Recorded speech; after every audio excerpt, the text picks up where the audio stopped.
Ask him about health care in a minute. But first, Senator, I wanted to get your reaction to this Nobel Peace Prize announcement. Well, I'm always happy to see any American get the Nobel Peace Prize, and especially our president. I thought he gave a very eloquent and humble set of remarks there, but I was personally very surprised. I'm surprised they didn't go with former President Clinton, who has raised $1 billion for humanitarian concerns all over the world. But let's be honest about it. I'm very pleased that our president has been recognized in a way that hopefully will spur on more humanitarian and other concerns around the world. So I wish him well, and I thought his speech was very eloquent. Did they make the right choice? Well, I can't second guess the Nobel, but I will say this, you know, we never expect a conservative Republican to be chosen. For instance, Ronald Reagan helped bring about the end of the Cold War, and he was ignored by the Nobel Committee. I mean, to me, we're just used to having the Nobel people pick, you know, Democrats or liberals to honor in this way. But it is an honor, and there's no use kidding about it, and especially to have our president. And I think Barack Obama, this will be an incentive to him, as he indicated, to do an even greater job around the world, and hopefully he'll be able to do that with our help. Just one last question for you, Senator, before we move on to health care. You know, some have said that this is a pretty direct slap at the presidency of George Bush. Your thoughts? Well, I hope they're not that cheap and that ignorant to do something like that, but I got to admit, I was surprised at this, and I think most people are surprised. I've heard a lot of you know, very interesting commentary about it all morning long. On the other hand, you know, look, I like the president. I think the fact that our president is getting the Nobel Prize, we ought to all be very happy about that. And hopefully this will help this president to realize that he represents everybody, not just the far left. Senator, I want to move on to health care. You do, as I mentioned, sit on the Finance Committee. You will be voting on your chairman, Senator Baucus's bill, coming up next week on Tuesday.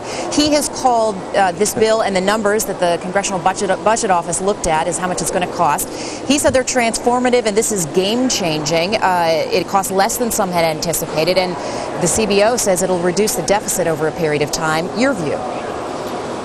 Well, it's $100 billion over the original bill, and secondly, they don't count 1910, 1911, 1912, and 1913. It doesn't even become effective until 2013 or 2014. And so if you extrapolate it over a full 10-year period, it's $1.7, $1.8 trillion. So it's not the sweet little package that everybody thinks it is. But, you know, you got to give the chairman credit. I think Chairman Baucus has worked so hard. He's had very little support from an awful lot of the Democrats throughout the Congress, especially in the House leadership. And give him credit for being able to get a bill to committee and probably out of committee. But that bill, it spends too much. There's too much government. There's, you know, just too many taxes in that bill. And it's a very costly bill, and that's if you take the CBO score on it, which would ultimately be around 1.6, 1.7, or 1.8 trillion dollars. And no use kidding about it. The CBO has been pretty clear about saying when they see the actual legislative language, those numbers could change. Senator, how will you vote on Tuesday? Well, let me just say this. You know, one thing that bothers me a great deal about this bill is they're going to pay for it out of the piggy bank called Medicare. They're going to take $405 or $4 billion, $400 billion out of Medicare. Medicare is bankrupt. It's on its way to bankruptcy if we don't do something to revitalize it. Medicare is $38 trillion in unfunded liability, and yet they're going to take the money out of Medicare. So, you know, this just doesn't make sense, and I don't think it's going to pass on the floor. And besides, it's the first step, because they're now really reformulating the real bill in the back halls of the United States Congress and the White House, and that's going to be a far different bill from this and a far more liberal bill than this one. So I'm certainly not going to support this bill when it comes up next week in committee. Senator Orrin Hatch, Republican of Utah. We appreciate your time, Senator. Thank you. You bet. Well, did you hear that big crash this morning? It was NASA's shot at the moon. It goes according